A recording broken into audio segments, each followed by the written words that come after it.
Vozes do Marketing, hoje com uma convidada muito especial, Cristiane Rosa, Head de Marketing e Consumer Insights do Grupo Petrópolis. Muito bem-vindo. Obrigada, Matthew. Prazer.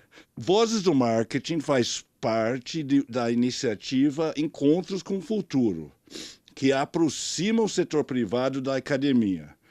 Tem o apoio da Prime, que é o braço de universidades da ONU, do Pacto Global, da ESPM, das Eurocâmaras, da PwC, do Conselho Regional de São Paulo e da ABERJ. Eu sou Matthew Schertz, diretor do World Observatory. Cristiane, o que faz o Grupo Petrópolis? Olha, gente, primeiro, antes de mais nada, eu queria agradecer o convite. Matthew, eu estou muito feliz em poder participar desse bate-papo, né? Trocar um pouquinho a figurinha aqui com vocês, poder agregar, poder aprender um pouco.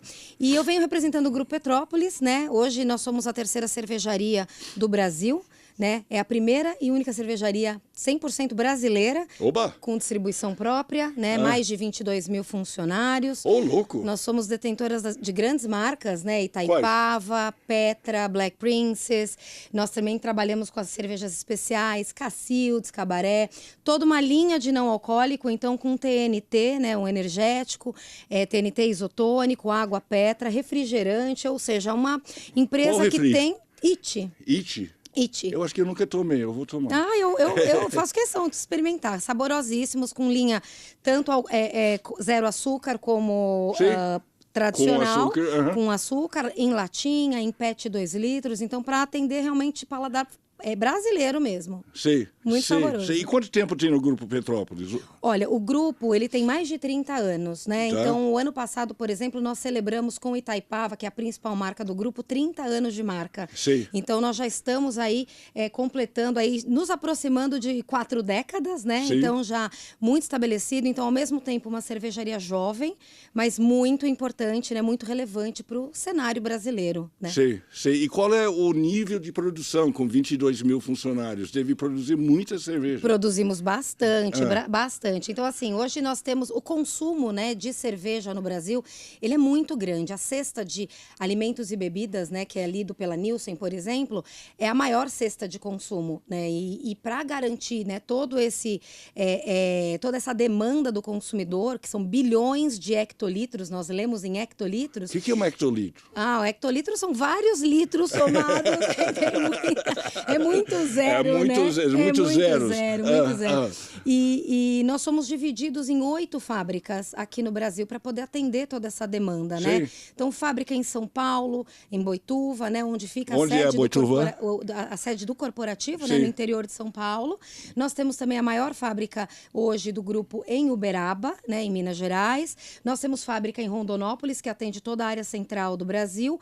Itapsuma e Alagoinha no Nordeste, né? Então, para realmente garantir, né, toda a estrutura para fazer a distribuição. Hoje nós estamos presentes em praticamente 60% dos pontos de venda, né, que é vendida a cerveja hoje. Então, a gente precisa realmente ter uma malha produtiva muito forte e, mais do que isso, uma distribuição muito importante e é própria, né? Então, nós temos realmente a força para fazer a produção da cerveja ou do refrigerante ou da água e distribuir até a casa desse consumidor, né? Então... O Cristiane, me conta quais são os seus desafios hoje?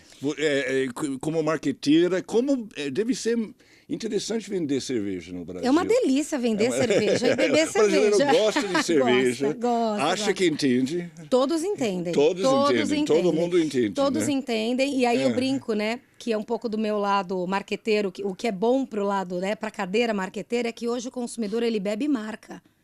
Sim, né? É óbvio que a cerveja é importantíssima, né? A receita, né? E tudo mais, mas a gente brinca, né? O consumidor bebe marca. Então, eu acho que esse é o grande desafio. Ele tem uma marca preferida. Ele tem marcas preferidas. E o grande desafio para a nossa cadeira hoje é se aproximar desse consumidor. Falar a linguagem dele, entregar um pouco do atributo do que ele valoriza, estar presente nos momentos de consumo que ele está hoje, né? Então, porque, no final das contas, hoje o Brasil Brasil ele é dividido, a gente, né, segmenta o Brasil em cluster. Então, eu tenho, por exemplo, as cervejas premium, eu tenho a cerveja mainstream, que hoje representa mais de 60%, né, do mercado.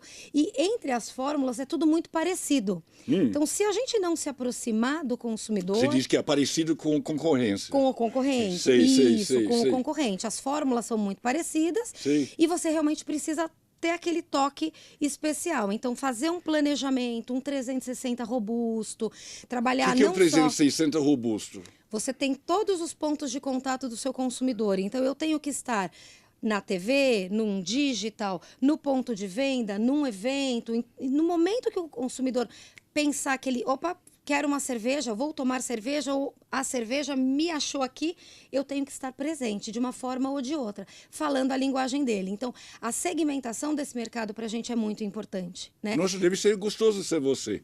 Você deve ter um orçamento grande, né?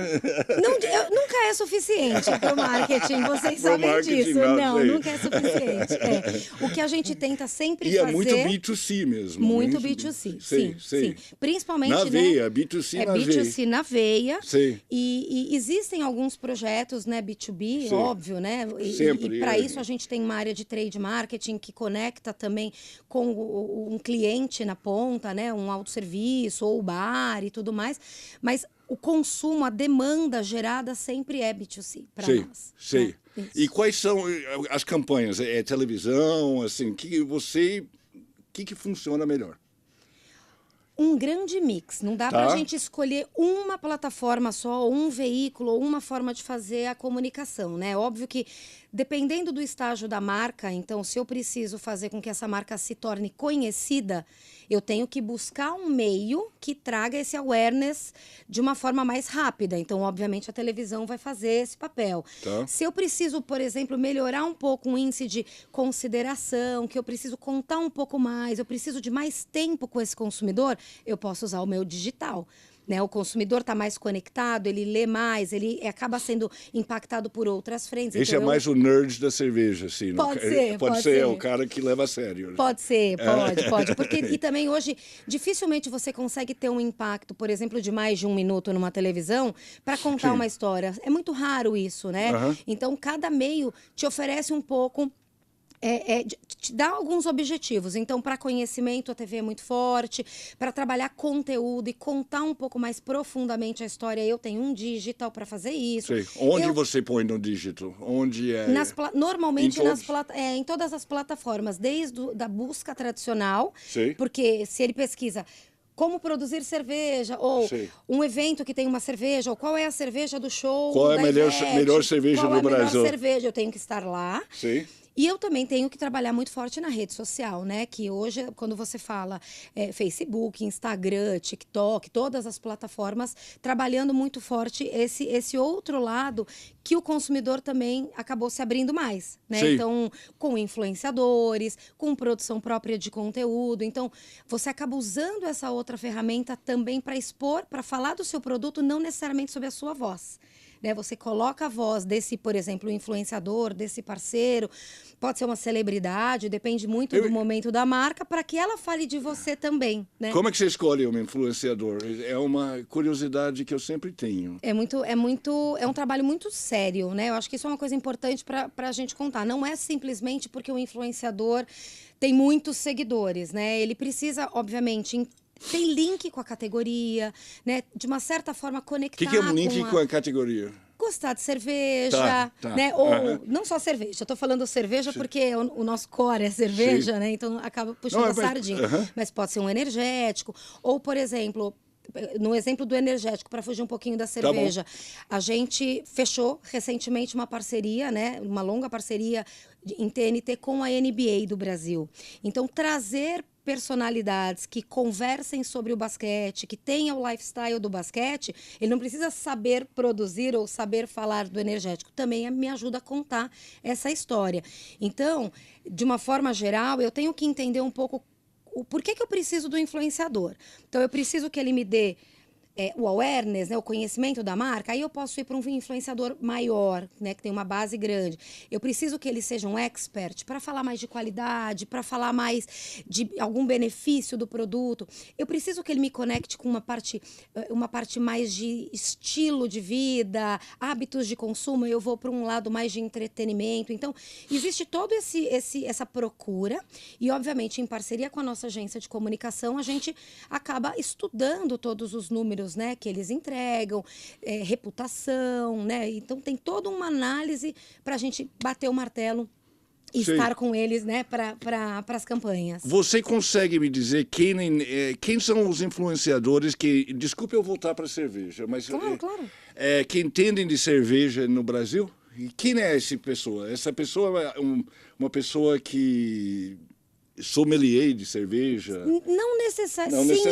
Sim, não. Dono de bar, famoso. Exato, porque, de novo, vai depender muito do objetivo que eu tenho e da marca, por exemplo, ou do segmento que eu vou atuar. Se eu estou trabalhando com uma marca que tem uma linha de cervejas especiais, por exemplo, Black Princess, hoje eu tenho a nossa cerveja, que é a puro malte, mas eu tenho uma linha de estilos. IPA, Weiss, né? Então eu tenho... E trazer alguém mais entendedor de cerveja pode me ajudar. Ao mesmo tempo, se eu tenho que trabalhar um outro perfil ou uma outra plataforma, por exemplo, do rock, ou, por exemplo... Rock, porque você está num festival, você toma cerveja no festival, então tá vendo? Do rock, da música, entendi. O esporte no gelo, e eu estava meio perdido. Não. Então você tem vários momentos que a cerveja vai entrar. Então, se eu quero falar da qualidade, né, dos ingredientes... Dos IPAs, eu posso trazer alguém conectado com a parte mais musical, porque está nesse meu universo. Eu posso trazer um garçom que sabe tirar um bom chopp. Eu posso entrar... Mas esse garçom não é influenciador. Ele pode. Pode? Claro. Existe garçom influenciador? Você pode transformar a pessoa no seu influenciador. Aí é a produção de vocês mesmo. Isso que é interessante, porque não significa que o influenciador é uma pessoa conhecida, tá? Eu acho que isso é legal. Você tem as pessoas famosas que estão na mídia, né? Enfim, mas você tem as pessoas que são conhecedoras daquele universo, né? E são os experts mesmo. Então, não necessariamente um garçom está na Globo ou está no SBT ou na Band, né, com algum programa. Mas ele pode ser referência no mundo dele, né, daquele universo dos bares. Ou você tem, por exemplo, alguns projetos mais voltados para a gastronomia, né, que você tem um pool de bares que participam. Então, o dono do bar pode ser um porta-voz da sua marca e ele criar para você. Então, essa cocriação acaba trazendo para o consumidor mais verdade, às vezes, né? Então, de novo, uma coisa não precisa funcionar sozinha. Vai ser sempre... Por isso que eu falo, né, que eu brinco que o 360 é cada vez mais importante. Né? Você tem que conectar, né? A pessoa, o famoso, o expert. E eu até faço um comentário, por exemplo, às vezes a gente vai escolher um produto, pode ser uma cerveja ou não. Ou um energético, ou um refri, isso. Né? Você não pergunta para alguém? O que você acha? Você me indica uma marca? E às vezes a pessoa não é famosa.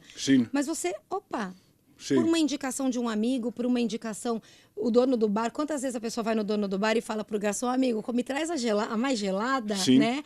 Então você realmente tem Isso antigamente, a gente fazia isso. Existe ainda? Existe, claro, existe. Isso não muda, não. Você sabe que eu sou americano, né? E aí mas eu moro aqui há muito tempo. E aí eu fico aqui e eu voltava para os Estados Unidos e eu pedia a beer.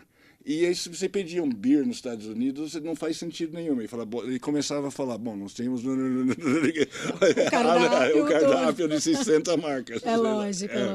Não, mas existe. E o marketing pode ajudar nessa frente também, né? Porque você, de novo, existem as frentes principais, que é o B2C, mas nesse caso, se eu faço um trabalho específico com um garçom, se eu consigo trabalhar um pouco mais essa frente, ele vai lembrar da sua marca na hora de oferecer.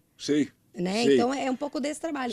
Ele vendo a sua marca muito na TV, no out of home, né? No digital, ele vai falar, poxa, essa marca está em alta, ela tá inovando, é uma marca moderna, atualizada. Então, ele naturalmente oferece. Né? Só conta pra gente o que é out of home. toda a mídia que a gente vê fora da nossa casa. Então, alguns exemplos muito simples. Um outdoor, né? Aquelas televisõezinhas que ficam dentro, por exemplo, do elevador. A gente considera um out of home. Relógio de rua. Então, a gente está passando de carro, você é impactado pelo relógio. Ponto de ônibus, né? Então, tudo que a gente consegue impactar fora do ambiente da casa, né? Ou do escritório, né? Enfim, a gente classifica como out of home. Cristiane, mudando um pouco de assunto, vamos falar de você, tá? Conta um pouco como você chegou nessa posição. Bom, O que você estudou? Eu tenho... Você fez ESPM? Eu fiz ESPM, gente, sou ex-aluna.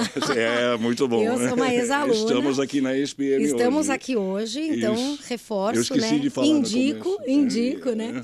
Eu sou formada em administração, né? A minha graduação eu fiz na PUC. De São Paulo. Mas eu fiz MBA em marketing aqui na SPM, né?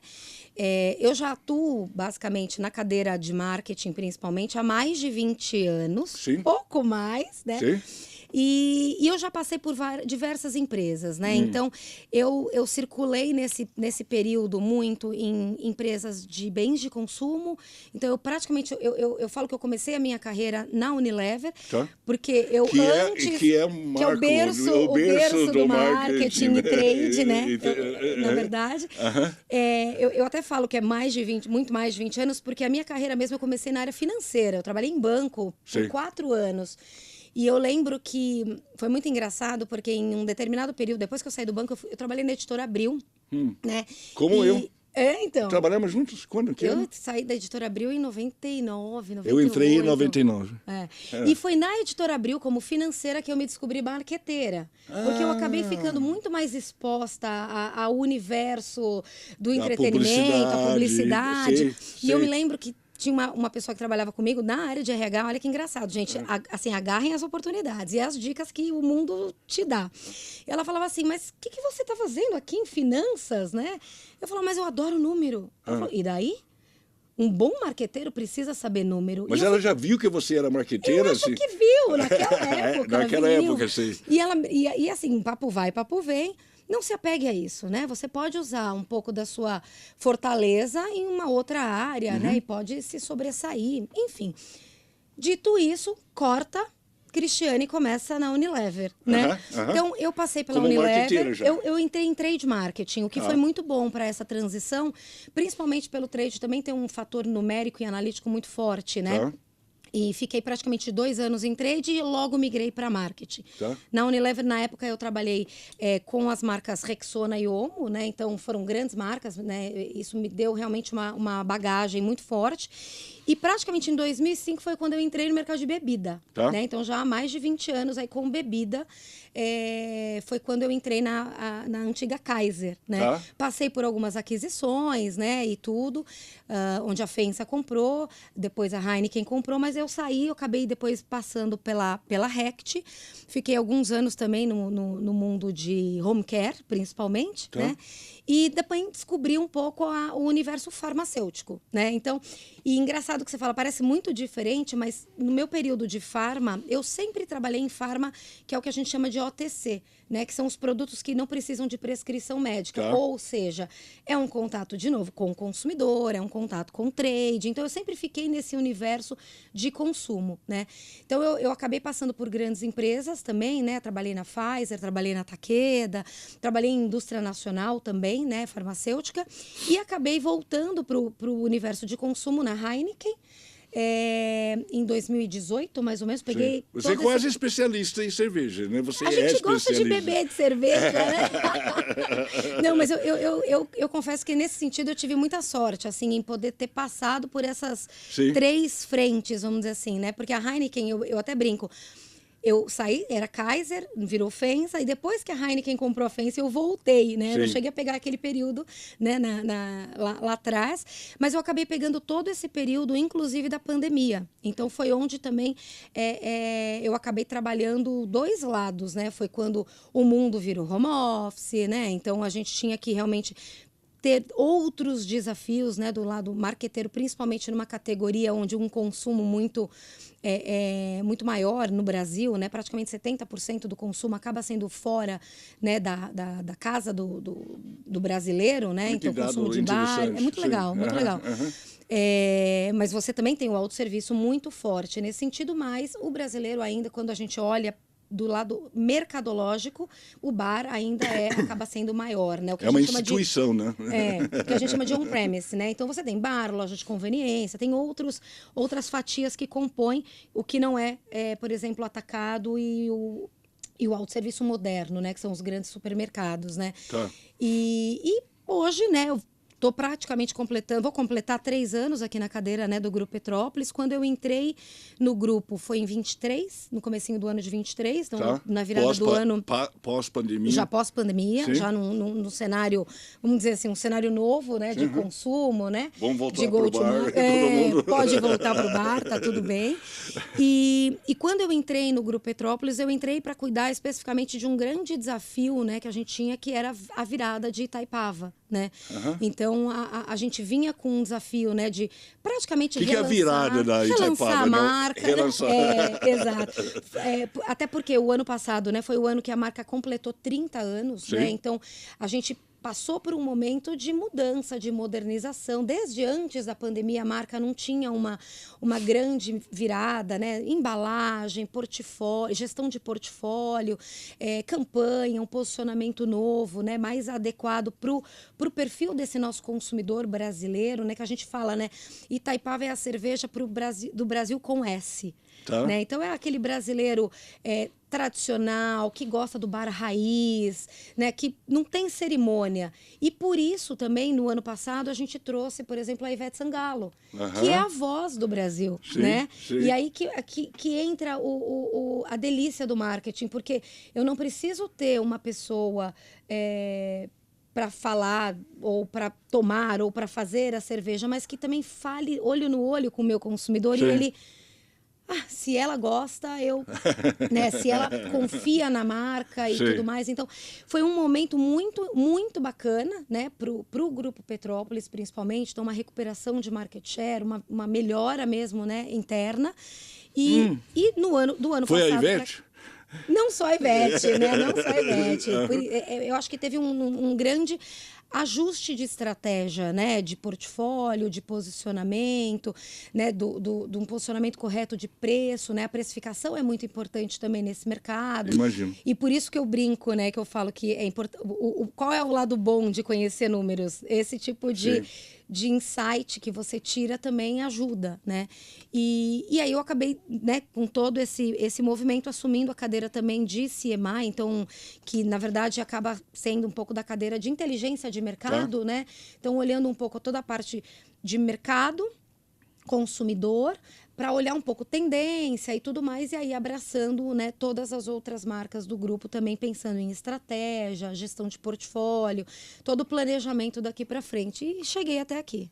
O que vem pela frente no marketing de cerveja e refris e na sua área?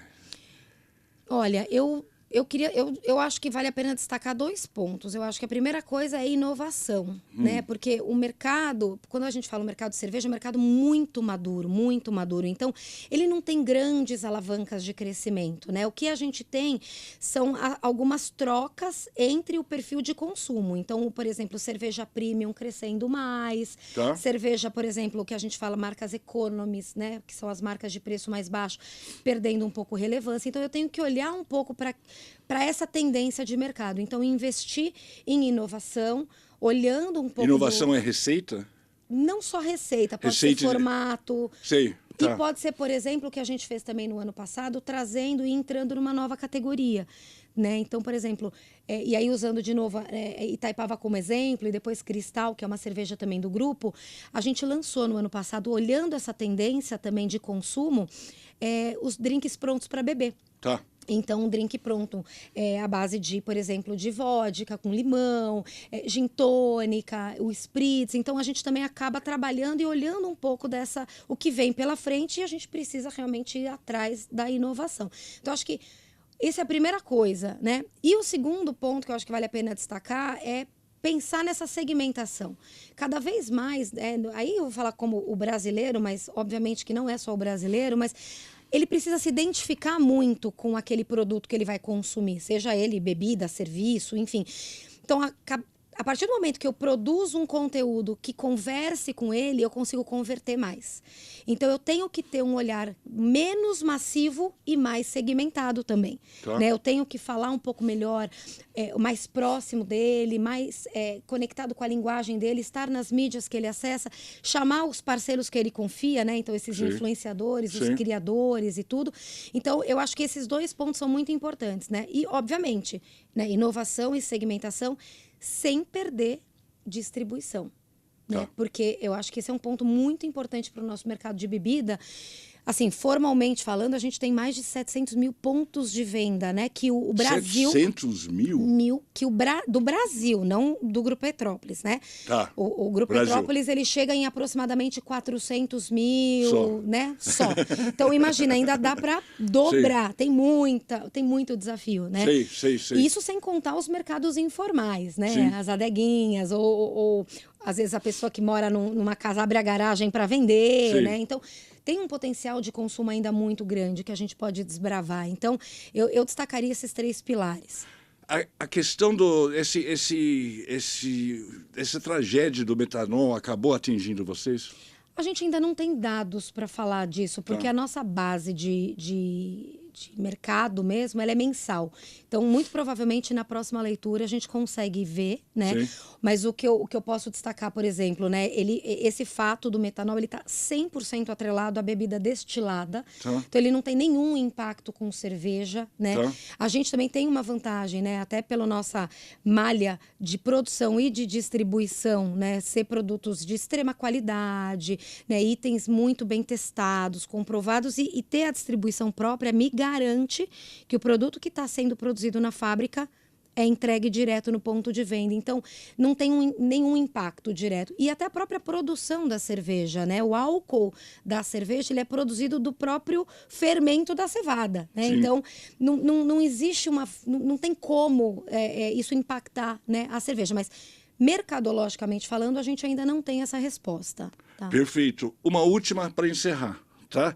Que dicas você dá para os alunos da SPM? Bom, gente, olha, eu vou dar uma dica pensando um pouco no que eu entendo como o que deu certo, né, também do meu lado e o que eu vejo no mercado, né, já há mais de 20 anos aí no mercado. Eu acho que a primeira coisa que que vocês precisam ter na cabeça é estudem e vão para a rua, sabe? Porque o mundo está lá fora, né? O consumidor está lá fora. Independente do bem que a pessoa vai trabalhar, pode ser serviço, né? Pode ser um produto palpável, né? Para consumo imediato.